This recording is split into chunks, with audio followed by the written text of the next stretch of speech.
Hi viewers, welcome to சின்னக்கா சமையல். இன்றைக்கி சின்னக்கா சமையலில் அருமையான ஒரு ரெசிபி மிளகு சாதம்.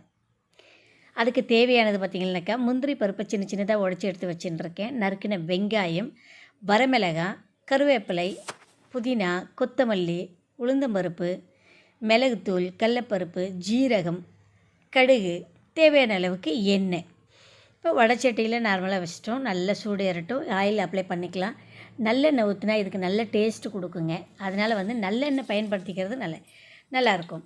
தேங்காய் எண்ணெய் இருந்தாலும் தேங்காய் எண்ணெயும் பயன்படுத்தலாம். அது இன்னும் நல்ல டேஸ்ட்டாக இருக்கும். தேங்காய் எண்ணெய் கட்டாயம் பயன்படுத்துங்க. அது வயிறு புண்ணு இருந்தாலும் குணமடைய செய்யும். ஓகே, கடுகு போட்டு பொரிஞ்சாச்சு. கடலப்பருப்பும் உளுத்தம்பருப்பும் போட்டேன்.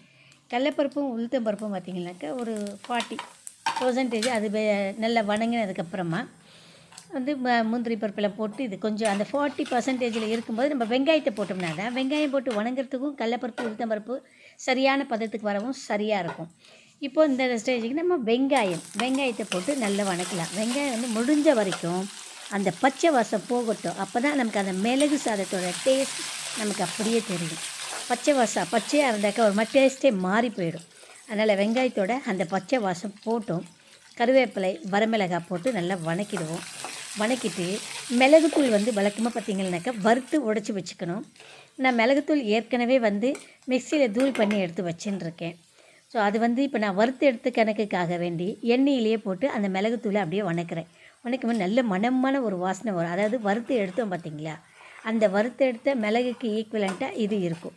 அந்தளவுக்கு இது சூப்பராக இருக்குது பாருங்கள். இப்போ நான் ஏற்கனவே வாஷ் பண்ணி வச்சுருக்கேன். கழுவி எடுத்து வச்சுருக்கிற புதினாவையும் இதுலேயே போட்டுடலாம். அதுக்கப்புறமா சாதம் போட்டு கலர்னதுக்கப்புறமா கொத்தமல்லியை போட்டு இறக்கிடுவோம். இப்போ புதினா போட்டு நல்ல ஒரு 2 முறை 3 முறை அப்படி திருப்பி எடுத்துட்டோம்னாக்கா செம்ம மாசான ஒரு சூப்பராக இருக்குது. நீங்கள் செய்து சாப்பிட்டு பாருங்கள். தேவையான அளவுக்கு சால்ட்டு பயன்படுத்திக்கலாம்.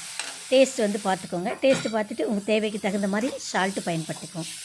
புதினா போட்டதுமே இப்போது சாதம் 2 பிள்ளைங்களுக்கு ஆகிற மாதிரி எடுத்து வச்சுருக்கேன். சாதத்தை கொட்டி மேலுக்கில் சாதம் ஒடியாமல் இருக்க ஏற்கனவே நிறைய டிப்ஸில் சொல்லியிருக்கேன்.